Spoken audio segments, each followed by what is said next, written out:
सभी को नमस्कार। दोस्तों, करंट अफेयर में आपका स्वागत है। और बहुत ही शानदार तरीके से हम इन दिनों में जो भी अच्छे आर्टिकल चर्चा में रहे हैं न्यूज़पेपर में, विशेषकर द हिंदू में, तो उनको हम कवर करने वाले हैं। ठीक है। और ये पीडीएफ जो आपको कहाँ मिलेगी, आप नीचे चेक करना अपना टेलीग्राम चैनल।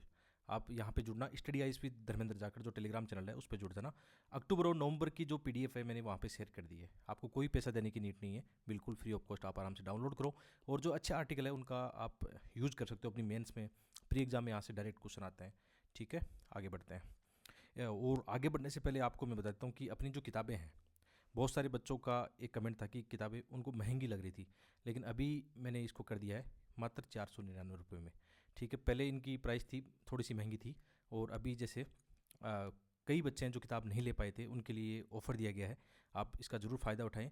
499 रुपये में तीनों किताबें, ये जो तीनों किताबें हैं आपको घर तक पहुंचाएंगे। इसमें फ्री डिलीवरी चार्ज भी, यानी आप जानते हो 50-60 रुपये, कई बार 80 रुपये भी डिलीवरी चार्ज लगता है, वो भी इसमें शामिल है। अब आप सोच सकते हो कि इनकी किताबें जो है मैं आपको दे रहा हूँ बहुत ही कम लागत में, और ये आपके लिए। ठीक है, ज़रूर इसको देखना। इनका लिंक भी, जो अपनी वेबसाइट है, इनका लिंक डिस्क्रिप्शन में आपको मिल जाएगा, या आप गूगल करना स्टडी आइस विद DJORG। ठीक है, अपनी वेबसाइट पे जाकर इन किताबों को ज़रूर देखना, ज़रूर ऑर्डर करना, क्योंकि बहुत इंपॉर्टेंट है। बहुत सारे बच्चों को ये पता नहीं था कि निबंध की मैंने बुक लॉन्च कर दी है, और इसमें 6 साल के जो मॉडल आंसर है, 6 साल के बेस्ट मॉडल आंसर भी इसमें शामिल किए गए हैं। निबंध कैसे लिखना है, निबंध में कौन सी स्ट्रेटेजी चाहिए आपको, और ये हिंदी इंग्लिश दोनों में लॉन्च कर दी गई है अब। ठीक है, और CSET वाले में क्या है, इसमें 10 ईयर के 16 पेपर है। ये भी वेरी वेरी मोस्ट है, इनको देख लेना। बाद में शायद ये प्रिंट इनिशिएटिव में नहीं रखूँगा। ठीक है, बाद में हो सकता है किताबें जैसे पब्लिकेशन के हाथ में जाएगी तो वो थोड़ा बहुत इनको महंगा करेगा। निश्चित रूप से इतने रुपए में तो नहीं मिलेगी ये किताबें, कम से कम 700-800 रुपये मिलेगी। तो ये ज़रूर देख लेना, इसलिए सूचना आपको देनी ज़रूरी थी। ठीक है, तो जितना जल्दी हो सके इनको ऑर्डर करना। और ये अपना 11 साल वाली की भी ई बुक लॉन्च कर दी गई है। तो पहली न्यूज़ देखते हैं हम यहाँ पे। पहली न्यूज़ का एक स्टडी आई है। ठीक है, किसकी? ILO की स्टडी आई है। और ये आप जानते होंगे, जो रिपोर्ट और स्टडी आती है ना, वो कहाँ काम की है आपके, ये प्री में काम की है। और मेंस में आप कैसे रिपोर्ट स्टडी को यूज में लोगे, इसके जो डाटा है, इंडेक्स है, इनको आप यूज में ले सकते हो मेंस के एग्जाम में। ठीक है, तो इसको एक एक करके देखते हैं हम क्या इसमें बताया गया है। तो हाल ही में जो इंटरनेशनल लेबर ऑर्गेनाइजेशन है, उसकी एक रिपोर्ट आई थी, कौन सी? A call for safer and healthier working environment.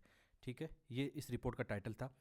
Direct ऐसे क्वेश्चन आते हैं कि ये रिपोर्ट, ये टाइटल, ये किसने जारी की, तो ये कहाँ काम आ गया, आपके प्री में काम आ सकता है। ठीक है, और जो इनकी फाइंडिंग है, आउटकम है, वो मेंस में आप यूज में ले सकते हो। तो इस रिपोर्ट में क्या बताया गया है कि बहुत सारी दुर्घटनाएं होती है। हाल ही में हमने देखा, जैसे हमारे देश में भी जो टनल वाली अभी काफ़ी चर्चा में रहा था मामला, ऐसी दुर्घटनाएं होती है। और बहुत सारी बीमारियों के कारण क्या होता है, जो श्रमिक होते हैं उनके हर साल दुनिया भर में क्या होता है, लगभग 30 लाख श्रमिक मारे जाते हैं। अब देखो, इसके बहुत सारे कारण हैं। आप जानते हो, जैसे कई बार हीट वेव आती है। अब जो मजदूर श्रमिक होते हैं वो हीट वेव में भी दिन में काम करते हैं, तो उनको हीट स्ट्रोक हो सकता है। या आप ये जान सकते हो कि जो श्रमिक है उनके लिए जो प्रावधान होते हैं, उनके लिए जो भी सिक्योरिटी मेजर होते हैं, या उनके जो सेफ्टी मेजर होते हैं, उनका सही से पालन नहीं किया जाता। उनके सेफ्टी के लिए जो उपकरण होते हैं वो सही से नहीं होते हैं। इसके कारण क्या होता है, ये घटनाएं होती है। और बहुत सारी जैसे कहानों में, या मतलब और जगह ऐसी जगह काम करते हैं जहाँ उनको क्या हो सकता है, कैंसर की बीमारी हो सकती है। बहुत सारी अन्य जो है, जो घातक, मतलब आप कह सकते हो रसायन इंडस्ट्री, उसमें बहुत उनको नुकसान होता है। तो इस रिपोर्ट में ये बताया गया है। तो इनमें क्या है, इनमें जो 63% जो मौतें होती है, किस क्षेत्र में होती है? एशिया प्रशांत क्षेत्र में। आप ये मान के चल सकते हो कि जो विकासशील राष्ट्र है, गरीब राष्ट्र है, उनमें ये घटनाएं ज़्यादा होती है, क्योंकि वहाँ पे आप जानते हो ऐसे जो मापदंड होते हैं वो नहीं होते हैं। ठीक है, जबकि विकसित राष्ट्रों में ये आप देखना, दुबई में जैसे श्रमिक काम करते हैं, तो वहाँ ऐसे मानक बनाए जाते हैं कि उनको ये मानकों का पालन करना ही पड़ता है। ठीक है, और रिपोर्ट में क्या बताया, कि जो 187 देश हैं, उनमें से लगभग 79 देशों ने जो ILO का एक व्यावसायिक सुरक्षा और स्वास्थ्य कन्वेंशन नंबर क्या है, 155। और लगभग 62 देशों ने क्या किया है, व्यावसायिक सुरक्षा स्वास्थ्य कन्वेंशन 2006, इसका नंबर क्या है, 187। अब आप ये बोलोगे कि यार ये कौन पढ़ाता है, ऐसे कौन पढ़ता है? ठीक है, ये आर्टिकल इसलिए इंपॉर्टेंट है कि आर्टिकल के बीच में से क्या हो जाता है, प्रीलिम्स के क्वेश्चन बन जाते हैं। अब जैसे ये मैंने यहाँ पे क्यों विशेष तौर पर रखा है, जहाँ तक मुझे लगता है ऐसे क्वेश्चन प्री एग्जाम में आपके आ सकते हैं, कि ILO का ये जो है कन्वेंशन का जो नंबर है 155। ठीक है, ILO जो सेफ्टी और हेल्थ का कन्वेंशन का नंबर है 155। और एक और कौन सा है, यहाँ पे सेफ्टी एंड हेल्थ कन्वेंशन 2006 का नंबर है 187। अब ये क्वेश्चन देखना, प्रीलिम्स एग्जाम में कब आया था, 2018 की प्री एग्जाम में ये क्वेश्चन आया हुआ है। क्वेश्चन क्या है, ILO का जो कन्वेंशन 138 और 182 किससे जुड़ा हुआ है? ठीक है। उस साल जैसे मैंने प्री दिया था, निकाला भी था, और उस समय मैं मेंस के लिए कुछ पढ़ रहा था, तो मुझे भी लगा कि यार प्री में ऐसा नहीं आता होगा, लेकिन उस साल सौभाग्य से क्वेश्चन आ गया था, बिल्कुल सही हुआ था। ठीक है। और ये किससे संबंधित है? चाइल्ड लेबर से जुड़ा हुआ है। तो यहाँ पे कन्वेंशन नंबर 138 182 इतना इजी नहीं है क्वेश्चन, बहुत सारे बच्चे इसको इग्नोर कर देते हैं। आपको ये पता है कि प्रीवियस ईयर क्वेश्चन कैसे हैं, तो आपका पढ़ने का नज़रिया आपका ऐसा हो जाएगा। तो अब ध्यान रखना, ऐसे आ सकते हैं, मतलब जो आर्टिकल होते हैं उनके बिटवीन जो फैक्ट होते हैं वो आपकी प्री एग्जाम में डायरेक्ट क्वेश्चन बन जाते हैं, इस बात का विशेष ध्यान रखें। और जो अपन करंट अफेयर पढ़ते हैं, मैं ये नहीं कहता कि ये करंट अफेयर सफिशिएंट है, बिल्कुल सफिशिएंट नहीं है। इसके लिए तो आपको जो सफिशिएंट करने के लिए क्या करना पड़ेगा, जो भी आप मंथली मैगजीन या जो भी आप कर सकते हो पीटी 365 बाद में, जैसे मेरा मानना है कि मैं अभी मेरे पास टाइम है तो मैं मंथली मैगजीन से अभी छोटे छोटे नोट्स बना लूँगा अपने, वो आपके साथ बाद में शेयर करूँगा। ठीक है। जो 15 महीने की जो मंथली विजन आई इसकी पढ़ूंगा, उसके जो नोट्स है वो बना लेंगे। ठीक है। और ये जो द हिंदू में आते हैं, इंडियन एक्सप्रेस के जो आर्टिकल हम यहाँ पढ़ रहे हैं, ये तो वेरी वेरी मोस्ट है। यहाँ पे वही आर्टिकल हम चर्चा करते हैं जो आपकी मेंस और प्री एग्जाम में काम आएंगे। और ज़्यादातर मैं कोशिश ये करता हूँ कि आपको थोड़ा ये सीखा जाए कि आप जब मेंस के एग्जाम में आंसर राइटिंग करते हो, ऐसे राइटिंग करते हो, तो वहाँ पे कैसे डाटा, इंडेक्स, रिपोर्ट या जो भी आर्टिकल की अच्छी चीज़ें हैं उनको इस्तेमाल कैसे करो। ठीक है। बहुत सारे आर्टिकल जो हम यहाँ डिस्कशन करते हैं, पहले भी आपने देखा होगा मेंस के एग्जाम में वहाँ से डायरेक्ट क्वेश्चन बने हैं, अभी भी आगे भी बनेंगे। ठीक है। तो ये दृष्टिकोण आपका होना चाहिए। तो पहला जो टॉपिक है प्री एग्जाम में आपके काम आएगा कन्वेंशन को लेकर, और ये जितने भी डाटा हैं यहाँ पे जो भी डाटा दिए गए कि किस कारण से ये घटनाएं होती है। ठीक है। उसके पूरे रीजन यहाँ पे दिए कि इंजरी के कारण होता है, या लॉन्ग जो वर्किंग हावर है, या और भी बहुत सारे जैसे सिलिका है, कैंसर, इनकी समस्याएं होती है, तो ये कारण भी यहाँ पे डाटा देके बताए गए क्या कारण है। ठीक है। इसको भी आप देख सकते हो। रिपोर्ट आपने देख ली, और मेंस के एग्जाम में ऐसे कुछ ना है तो उसमें आप खुद बता सकते हो। श्रमिकों के मापदंडों से लेकर या उनके कार्यशैली या उनके सुधार उपायों में कोई भी क्वेश्चन ऐसा है तो वहाँ पे आप अपने से बता सकते हो कि हाँ, जैसे आईएलओ ने भी अभी इस रिपोर्ट में ऐसा बताया है। ठीक है। आगे बढ़ते हैं। तो सेकंड यहाँ पे न्यूज़ देखते हैं। ये भी एक रिपोर्ट है जिसमें बताया गया है विशेषकर जो लैंगिक भेदभाव होते हैं या लैंगिक चीज़ों को लेकर जो हत्याएं होती है उसको लेकर बताया गया है।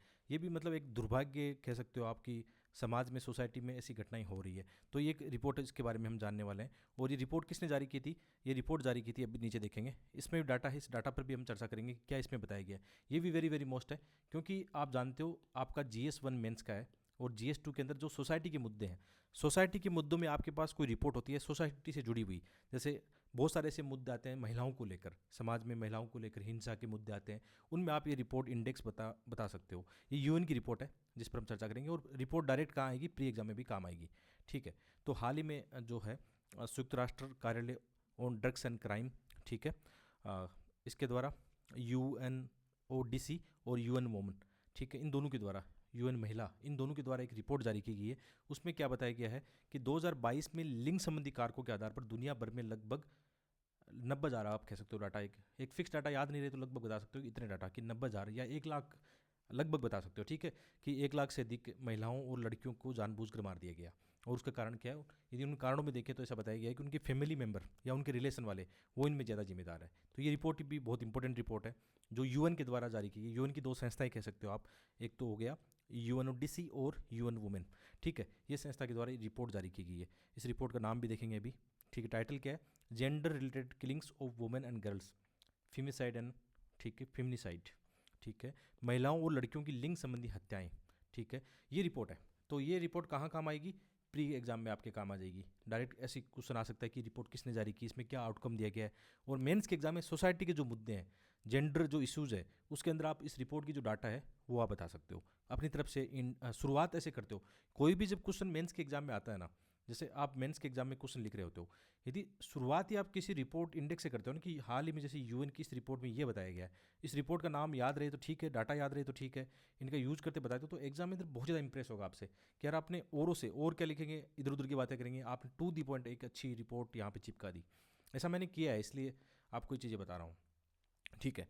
ये समझ गए आप। और इसमें कई सारे डाटा हैं कि 2016 से लेकर 21 के बीच में हम देखें तो भारत में भी लिंग संबंधी मौतों की संख्या में जो बड़ा कारक है, दहेज एक प्रमुख कारण रहा है। और भी बहुत सारे कारण रहे हैं, जैसे ओनर किलिंग कम है, जादू टोने के कारण भी कई बार हत्याएं कर दी जाती है। नॉर्थ ईस्ट में ऐसी घटनाएं असम में विशेषकर सुनने को मिलती है।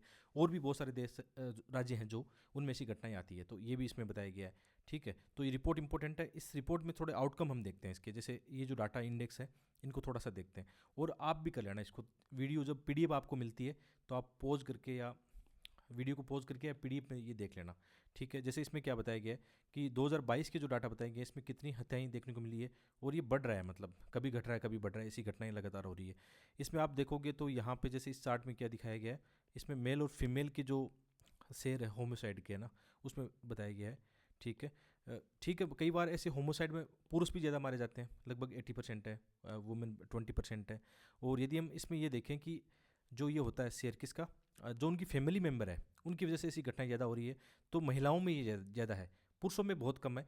पुरुषों में जो कारक है बाह्य कारक ज़्यादा है, ठीक है, जैसे कोई ग्रह युद्ध होता है, कई अन्य संकट होता है, तो पुरुषों में जो कारक है वो अलग कारक है, लेकिन महिलाओं में जो कारक ज़्यादा जिम्मेदार कौन से, फैमिली रिलेटेड जो इश्यूज होते हैं उनके कारण ऐसा होता है। इसके अलावा अलग अलग क्षेत्रों में भी ऐसा बताया गया है। जैसे भारत के अंदर इसमें डाटा क्या बताया गया, थोड़ा सा इन चार्ट और रिपोर्ट होती है इनको थोड़ा अध्ययन करा करो, इनके जो आउटकम होते हैं वो आपके एग्जाम में काम आ सकते हैं या आप खुद बता सकते हो कहीं। और इस चार्ट में क्या बताया गया किस क्षेत्र में ये घटनाएं हो रही है, अफ्रीका में ऐसे मुद्दे ज़्यादा हैं, अमेरिका में भी ऐसे मुद्दे हैं, तो इन चार्ट को आप जरूर देखना। तो ये रिपोर्ट होगी इंपॉर्टेंट, और इसके आउटकम कहाँ काम लोगे, मेंस के सोसाइटी में जैसे क्वेश्चन आते हैं वहाँ बता सकते हो। ठीक है, आगे बढ़ते हैं। अभी जैसे इजराइल और हमास का ये वार हो रहा था, अभी जैसे इसमें भारत को लेकर आप कह सकते हो भारत की विदेश नीति क्या है इस दौरान। आप ये देखोगे जैसे थोड़ा सा आपको थोड़ा बहुत इनका हिस्टोरिकल बैकग्राउंड भी पता होना चाहिए। आप हमेशा फिक्स ध्यान देना कि भारत की जो विदेश नीति है ना, उसके जो कीवर्ड है आप उसको पढ़ते हो तो हमेशा ध्यान आपको पता लगेगा। जैसे आप ऐसा कह सकते हो कि 1945 के बाद में या भारत की आज़ादी के बाद में आप कह सकते हो कि भारत ने नॉन अलाइनमेंट यानी गुट निरपेक्ष की जो आंदोलन चलाया था, भारत ने कहा कि हम किसी भी गुट में शामिल नहीं होंगे, ठीक है। आप ऐसा कह सकते हो ये लगभग चला 1945 से लेकर 1991 तक। भारत के जो संबंध आप देखोगे, विशेषकर जो वेस्ट एशिया है, वेस्ट एशिया के साथ संबंध भारत के कैसे रहते हैं, क्योंकि भारत का प्रमुख जो राष्ट्रीय हित है, आप ये जानते हो कि जो भी नेशनल इंटरेस्ट हैं उसके हिसाब से हमारी विदेश नीति बनती है। तो 1991 से पहले विशेषकर जो हमारे राष्ट्रीय हित थे किसके साथ में जुड़े थे, विशेषकर जो आप कह सकते हो जो वेस्ट एशिया है, ठीक है, इसमें ऑयल इकोनॉमी आप कह सकते हो कि हमें वहाँ से बहुत सारा ईंधन चाहिए, ऑयल चाहिए।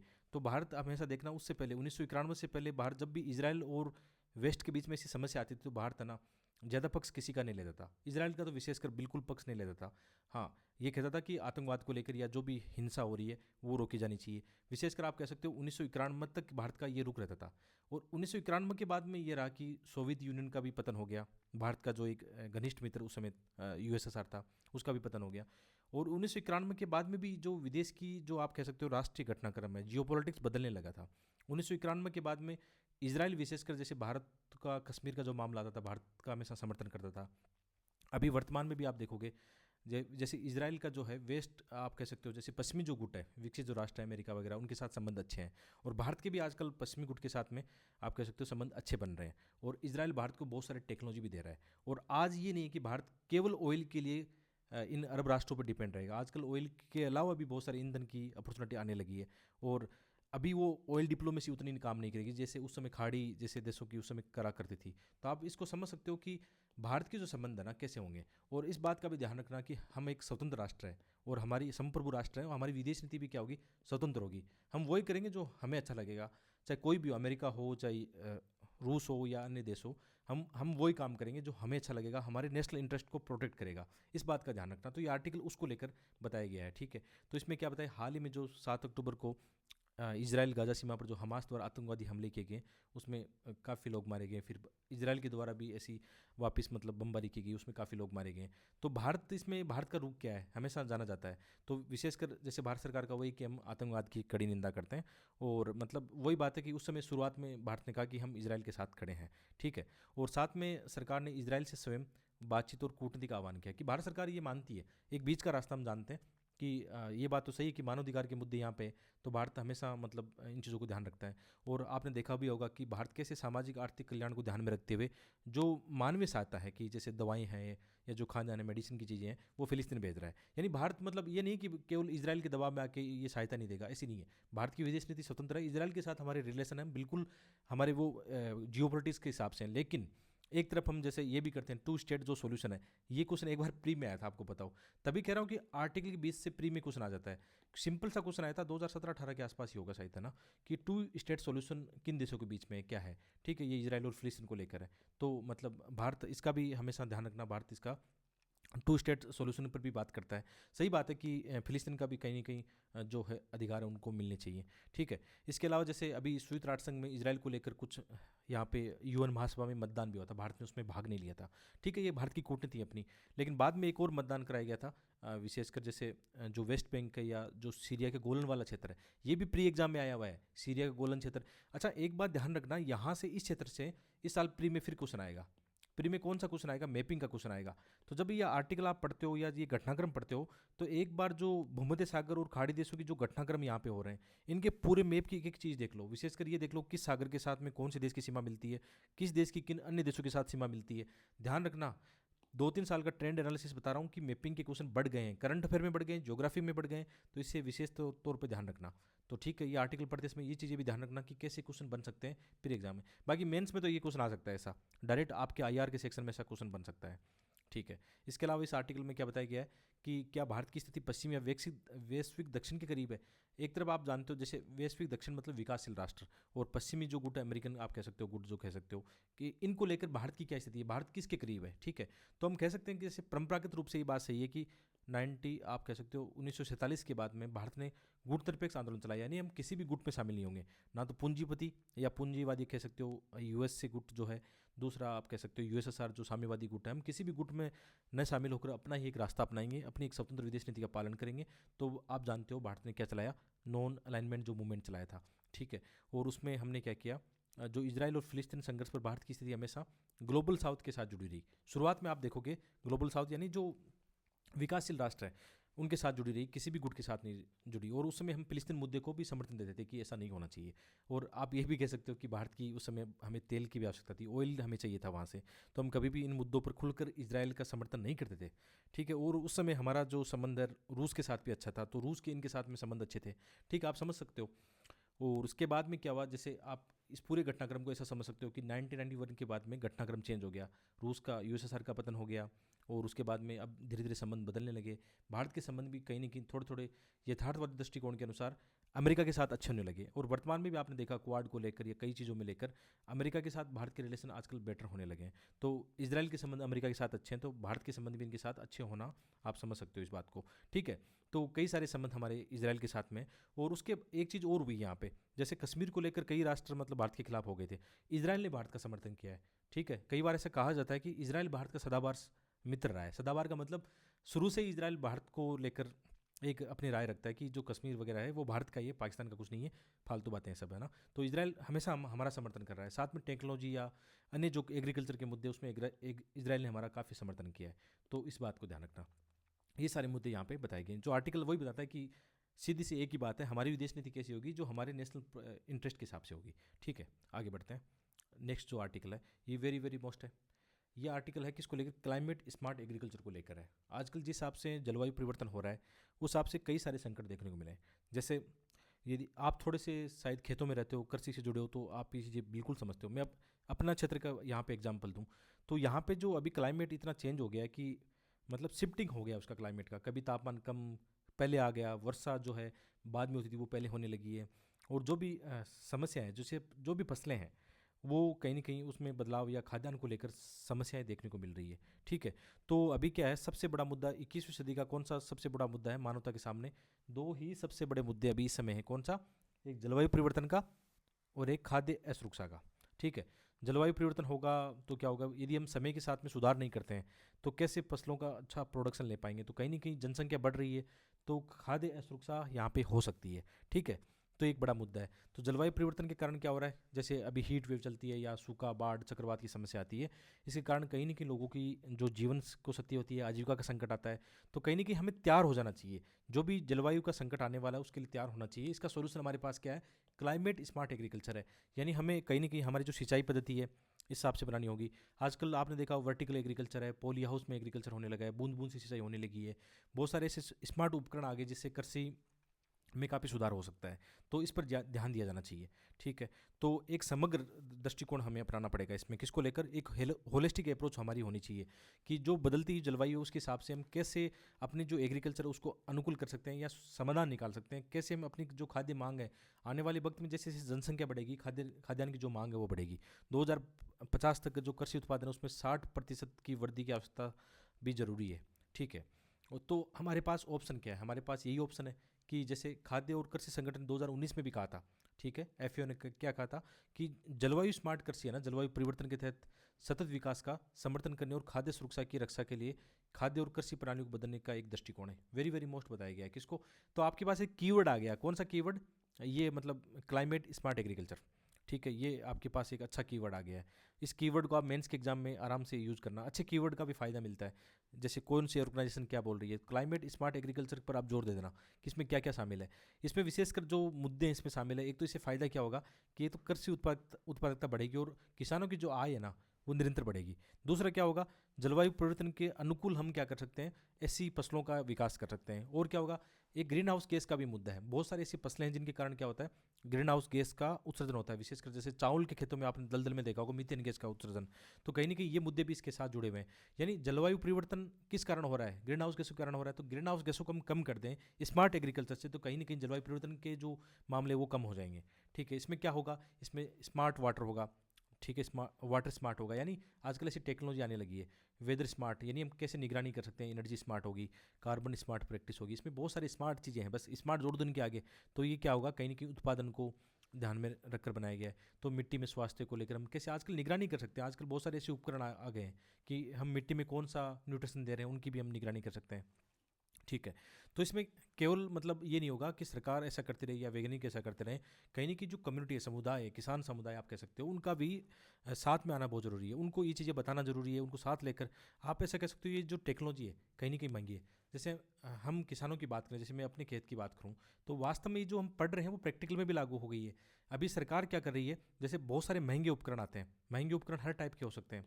जैसे अभी क्या हो गया, फुहारा हमारे यहाँ, जैसे आप लोगों के जैसे यूपी बिहार में या बहुत सारी जगह क्या होते हैं, नहरों का विकास है, ठीक है, वहाँ तो सब चीज़ें ठीक है, लेकिन हमारे क्या पानी की समस्या है। तो पहले क्या हुआ, हमारे फुहारा सिंचाई होती थी, फुहारा आपने कई बार मैंने वीडियो बना के दिखाया है।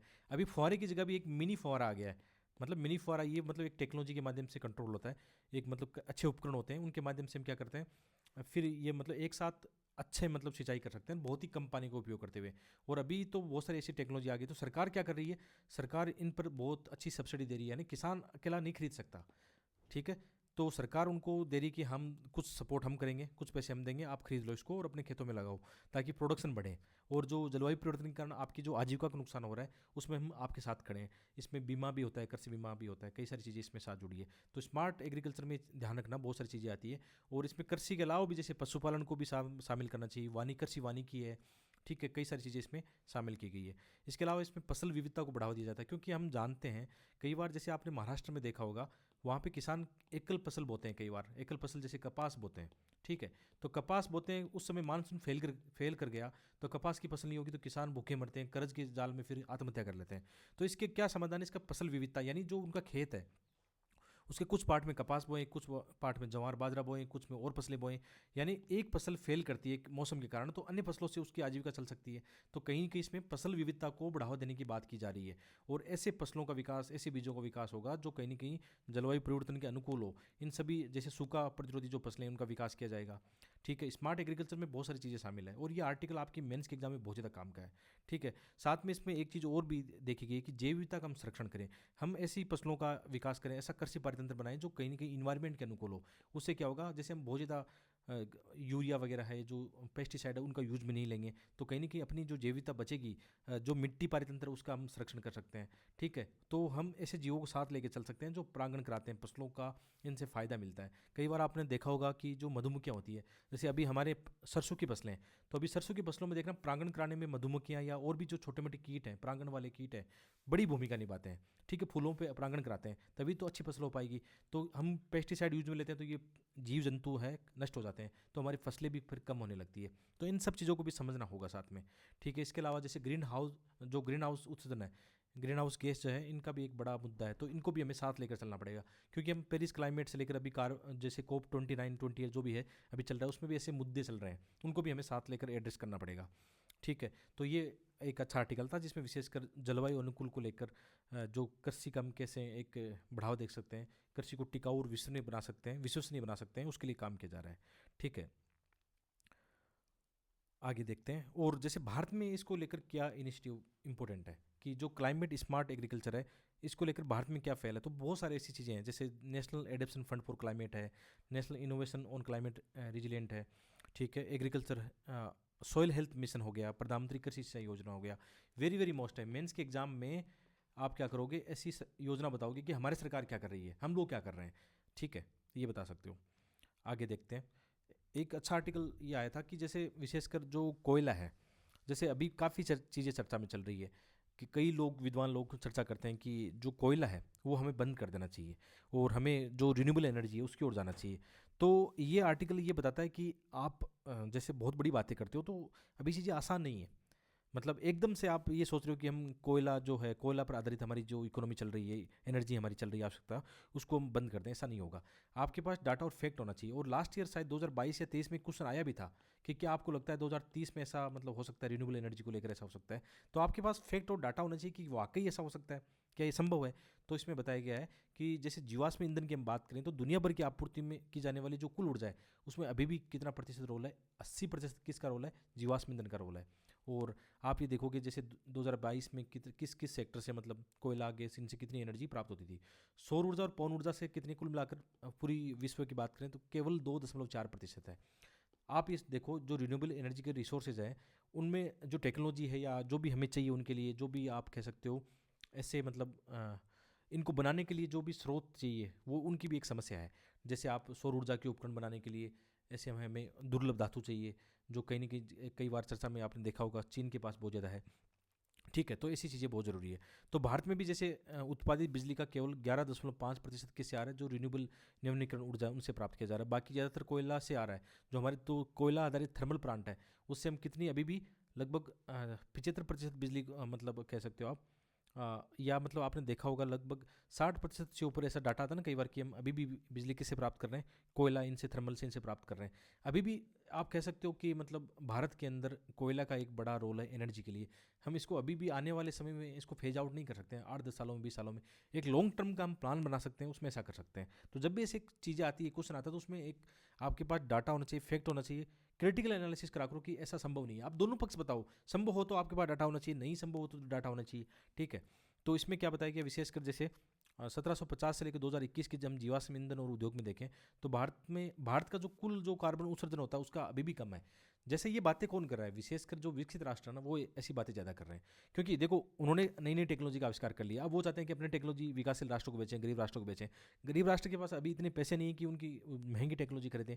और अभी भी हमारे पास जब अच्छा, हमारे पास अभी भी जैसे कोयला, इनके अच्छे भंडार हैं, तो क्यों ना हम ऐसा करें। हाँ, हम ऐसा कर सकते हैं कि कोयले से जो हम ऊर्जा उत्पादन करते हैं उसके अंदर ऐसी सोच टेक्नोलॉजी का विकास कर सकते हैं कि उससे कार्बन उत्सर्जन कम हो, हम ऐसा कर सकते हैं अभी, ठीक है। ये आर्टिकल यही बता रहा है। जैसे अभी भी कोयले का भारत में क्या है, तो अभी भी भारत में आप कह सकते हो कोयला जो है घरेलू आवश्यकता, हम कह सकते हैं कि अभी भी जितना हम यूज़ में ले रहे हैं थर्मल पावर प्लांट में, ज़्यादातर कोयला कहाँ से आ रहा है, भारत से आ रहा है। हाँ, विदेश से भी आ रहा है, ऐसी बात नहीं है। एक बार 2022 या 23 में ऐसा ही क्वेश्चन आया था, सेम ये कोयला वाला ही क्वेश्चन आया था कि क्या हम भारत से बिल्कुल आयात नहीं करते हैं, ऐसा एक फैक्ट आया था, ठीक है। ऐसा क्वेश्चन आया था कोयले को लेकर, तो ये भी ध्यान रखना।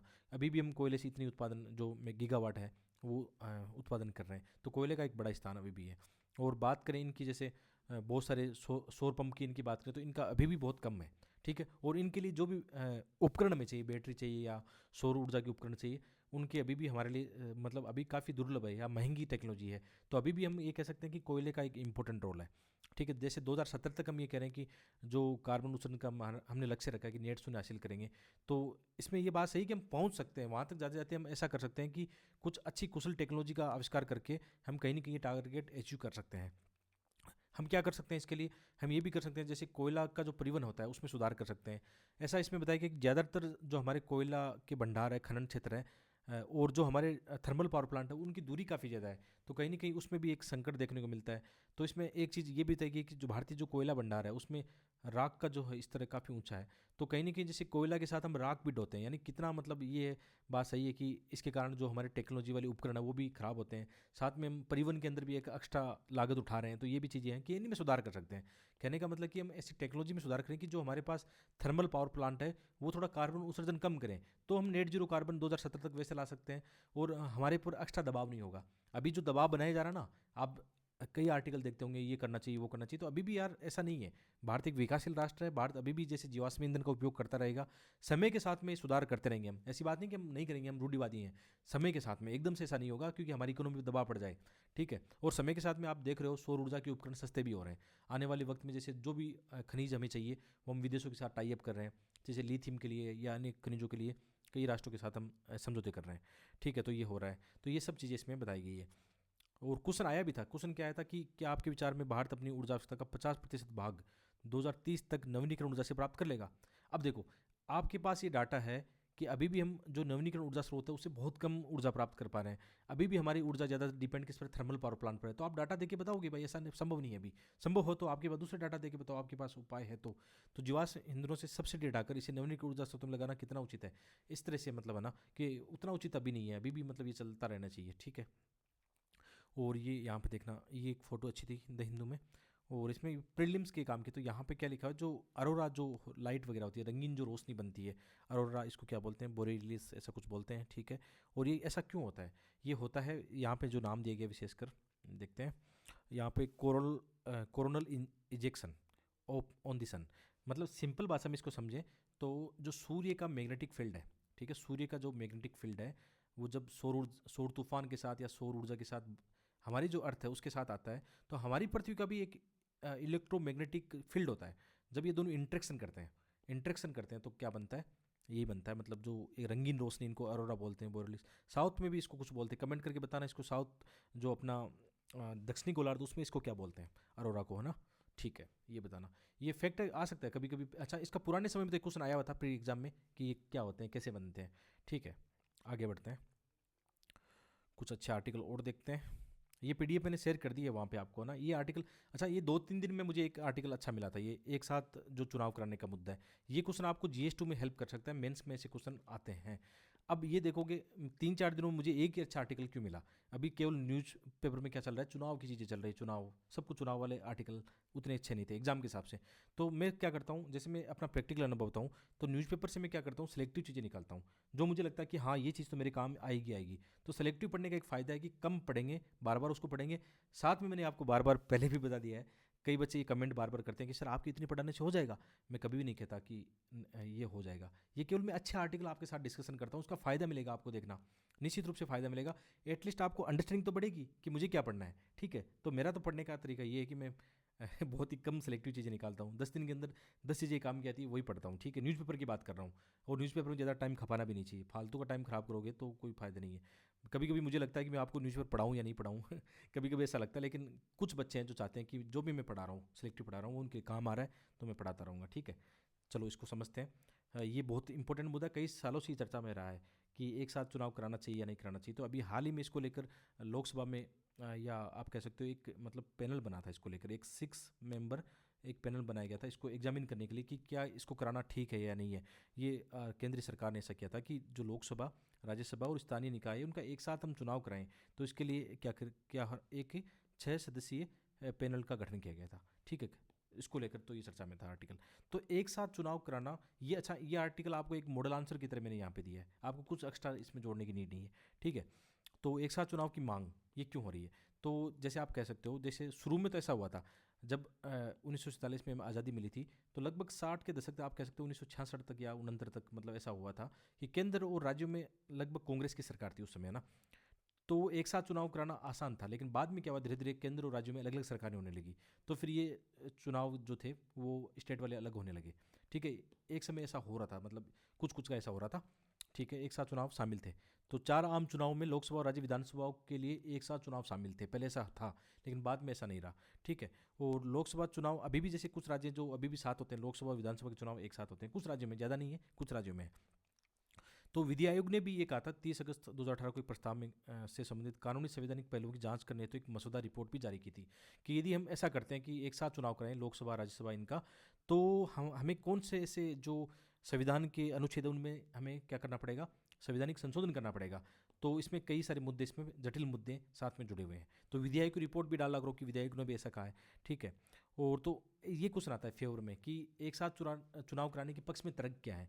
तो तर्क कराने का इनका तर्क क्या रहता है कि अलग अलग चुनाव कराने से क्या होता है, बहुत सारा एक्सपेंडिचर, बहुत सारा खर्चा होता है। आप जानते हो चुनाव में बहुत सारा खर्चा होता है, तो क्यों ना एक साथ हो जाए।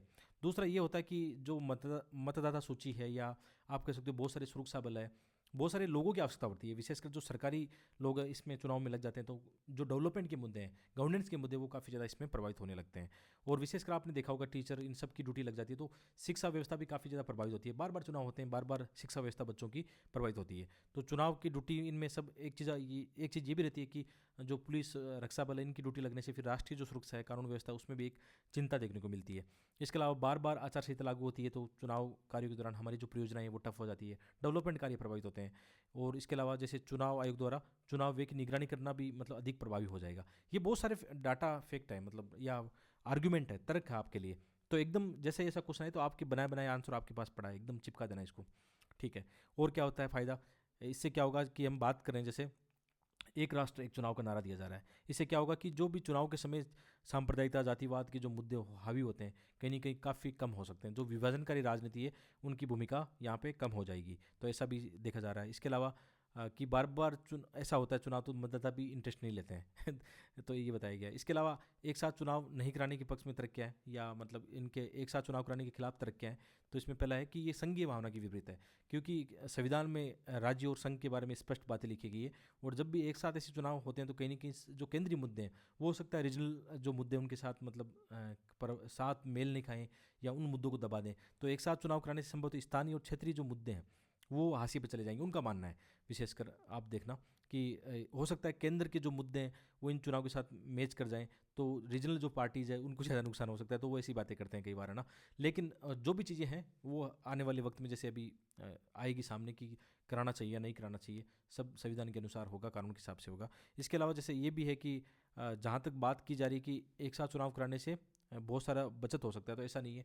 इतनी इलेक्ट्रॉनिक वोटिंग मशीन कहाँ से लाओगे, जो भी और चीज़ें चाहिए वो उनको खरीदने के लिए भी पैसे चाहिए होंगे। और इसके अलावा जैसे विधानसभा, राज्यसभा के जो द्विवार्षिक चुनाव होते हैं, उपचुनाव होते हैं, उनका क्या करोगे, उनमें भी तो अलग चुनाव होते हैं। या आप कह सकते हो लोकल बॉडीज़ को भी इसमें शामिल कर लेंगे तो बहुत बड़ा एक मतलब मामला हो जाएगा, ठीक है।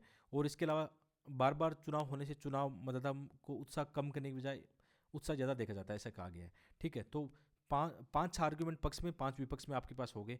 और बाद में जैसे आप इनकी बात कर सकते हो कि यदि एक साथ चुनाव किए जाएँ तो कौन से कानूनी प्रावधान होंगे, या कौन से जो संवैधानिक मुद्दे हैं, जटिल मुद्दे, उनको भी देखना जरूरी है।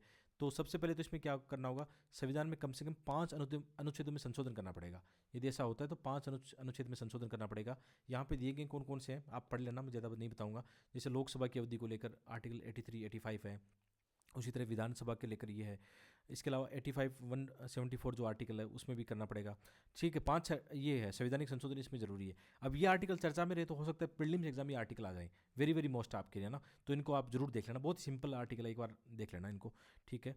इसके अलावा ऐसे संशोधनों को न केवल संसद के दोनों सदनों के 2/3 बहुमत से समर्थन करने की आवश्यकता, बल्कि अनुच्छेद 368 के तहत कम से कम आधे राज्य की विधानमंडल है ना, उनका भी अनुमोदन चाहिए। और ये एक बड़ा संकट है कि अभी राज्यसभा में शायद मतलब किसी के पास ऐसा नहीं है। राज्यसभा में जो 2/3 बहुमत चाहिए, तो वो अभी किसी आप कह सकते हो पार्टी के पास ऐसा नहीं है। वर्तमान में किसी भी पार्टी के पास राज्यसभा में साधारण बहुमत भी नहीं है, जबकि राज्यों के पास अलग अलग है, ठीक है। और सत्ता राज्यों में पार्टी भी अलग अलग है, ठीक है। तो ये भी एक संशोधन कराना, कितना इसको पारित करना बहुत मुश्किल हो जाएगा। इसके अलावा जैसे सुप्रीम कोर्ट का एक मामला था, SR बम्बई मामला, ये वेरी वेरी मोस्ट है। कई बार क्या होता है GS2 के अंदर ऐसे सुप्रीम कोर्ट के जो मामले होते हैं या कोई और फेमस मामला होता है, उसको लेकर क्वेश्चन क्रिएट हो जाता है, तो वो समझ में नहीं आता किससे जुड़ा हुआ है, तो ये ध्यान रखना। तो SR बम्बई मामला 1994 में सुप्रीम कोर्ट के फैसले के बाद में रामेश्वर प्रसाद 2006 में उस न्यायालय के फैसले के बाद विधानसभा को भंग करने और अनुच्छेद 356 के तहत राष्ट्रपति शासन लगाने का निर्णय न्यायिक समीक्षा के दिन है। अब इसमें कोर्ट भी अपनी भूमिका निभा सकता है कि ऐसा होना चाहिए या नहीं होना चाहिए, न्यायिक समीक्षा हो सकती है, ठीक है। तो ये आर्टिकल हो गए। तो आज के आर्टिकल तो बहुत ही प्यारे थे यार, ये मतलब हर एक आर्टिकल ऐसा लगता है कि एग्जाम में यहाँ से डायरेक्ट इनडायरेक्ट क्वेश्चन बनेंगे। और साथ में PDF आपको टेलीग्राम पे मिल जाएगी, और ये किताबें जरूर देखना यार, ठीक है। मिलते हैं एक और वीडियो में, आपका बहुत बहुत धन्यवाद।